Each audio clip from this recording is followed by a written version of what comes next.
اور لوگ آج حالات سے پریشان ہیں، اور اللہ نے دنیا کے کسی سبب میں یہ طاقت نہیں رکھی کہ وہ حالات کو بناوے، کہ مال ہو، ملک ہو، عہدہ ہو، زمین ہو، ہتھیار ہو، کوئی سبب دنیا کا ایسا نہیں ہے جو حالات بناوے۔ اللہ نے حالات کو اپنے قبضے میں رکھا ہے، اسباب بندوں کو دیے ہیں کہ دوا بیچنے والوں کو دی، دوا جاننے والوں کو دی، اور شفا اپنے ہاتھ میں رکھی ہے کہ شفا اللہ دے گا۔ کوئی جا مریض توحفہ ہوا یشفین، کہ میرا خدا وہ ہے کہ جب میں بیمار ہو جاؤں وہ مجھے شفا وہ دے۔ دوائیں ہمارے قبضے میں ہیں، علاج کے اسباب ہمارے قبضے میں ہیں، ساری مشینیں ہمارے قبضے میں ہیں، اور شفا کون دے گا؟ کہ شفا اللہ دے گا۔ کہ حالات کو اللہ نے اپنے قبضے میں رکھا ہے اور اسباب کو بندوں کو دیا ہے، اس لیے اسباب سے وہ ہوگا جو اللہ چاہے گا، وہ نہیں ہوگا جو بندہ چاہے گا۔ دنیا کی تمام چیزوں کو اللہ نے مسخر کیا ہے، پابند کر دیا ہے۔ سورج کو پابند کیا، چاند کو پابند کیا، ہوا کو پابند کیا، سب پابند ہیں۔ جانور پابند ہو جاتا ہے آپ کا، آپ سواری پر سوار ہوتے ہیں تو دعا پڑھتے ہیں سبحان الذی سخر لنا ھذا وما كنا له مقرنین،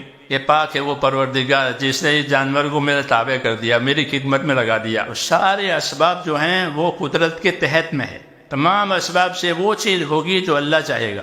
اس لیے ہمارے حالات ہمارے اسباب سے بننے والے نہیں ہے، یہ طے ہے کہ اللہ نے حالات کو اپنے قبضے میں رکھا ہے، اور حالات کی موافقت ان لوگوں کے لیے ہوگی کہ جن کی زندگیوں میں اللہ کی اطاعت اور تابعداری آوے۔ علماء نے لکھا ہے کہ دوا بھی جو اثر کرتی ہے وہ حکم سے کرتی ہے۔ فرشتہ ہوتا ہے وہ دوا کو درد کی جگہ پر پہنچاتا ہے تو درد دور ہو جاتا ہے، اور منظور نہیں ہوتا تو کہ منظور نہیں ہوتا تو وہ فرشتہ دوا کو درد کی جگہ پر پہنچنے ہی نہیں دیتا، تو دوا اثر نہیں کرتے، کیوں کہ اس کو روکا گیا ہے۔ مال میں یہ طاقت نہیں رکھی کہ مال حاجت پوری کرے اور مال راحت دے، بلکہ اللہ چاہے گا تو ہوگا، نہیں تو نہیں ہوگا۔ کہ مال مصیبت ہو گیا، کہ مال کو ظالموں نے دیکھ لیا اور ظالم اس کے پیچھے ہو گئے، پورا ہے دنیا میں۔ یہ اللہ بتاتے ہیں کہ جتنے غلط یقین جمیں گے اسباب کے اعتبار سے، اللہ کی قدرت اس کی کاٹ کرے گی۔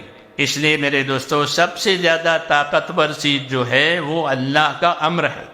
الا لہ الخلق والامر، مخلوق بھی اللہ کی اور امر اور حکم بھی اللہ کا۔ مخلوق میں وہ بات چلے گی جس کا اللہ امر کریں گے۔ اس لیے ہمارا رخ ہمارے دین نے اور ہمارے نبیوں نے اللہ کی طرف کیا ہے کہ تم سیدھا اللہ سے اپنا تعلق جماؤ اور لا الہ الا اللہ کہو، کہ کام بنانے والی ذات ایک اللہ کی ہے، حالات بھی وہ پیدا کرے گا، اسباب بھی وہ پیدا کرے گا، نتیجہ بھی وہ پیدا کرے گا۔ ہمارے لیے اسباب اس لیے نہیں پیدا کیے کہ ہم اسباب سے محبت کر کے اسباب کے اوپر زندگی اڑ ڈالیں، بلکہ ہمیں اسباب اس لیے دیے ہیں کہ ان اسباب میں اللہ تعالیٰ کا جو حکم ہے وہ ہم پورا کریں۔ ہمارا تاجر تجارت میں مال کے لیے نہیں لگے گا، ہمارا تاجر تجارت میں تجارت کا حکم پورا کرنے کے لیے لگے گا۔